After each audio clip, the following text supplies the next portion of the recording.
ఎన్ని కాలములు మారినా, ఎన్ని యుగములు గడిచిపోయినా, ఎంతమంది మనుషులు ఈ లోకములో పుట్టి ఈ లోకములో కనుమరుగైపోయినా, ఆయన గొప్పతనము మాత్రము ఎప్పుడూ నిలిచి యుండును.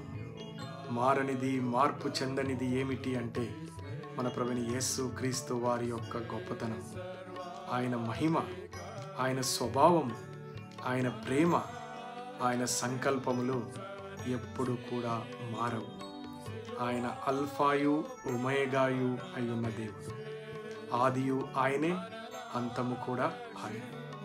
ఆయనే సర్వ సృష్టిని సృష్టించిన దేవుడు. ఆయనే రాజులకు రాజు, ప్రభువులందరికీ కూడా ప్రభువు ఆయనే. ప్రభుత్వములన్నీ ఆయన చేతుల్లో ఉన్నవి. ఆయనే సమస్తమును బాగుగా చేయగలిగిన దేవుడు. ఆయన మాత్రమే గొప్పవాడు.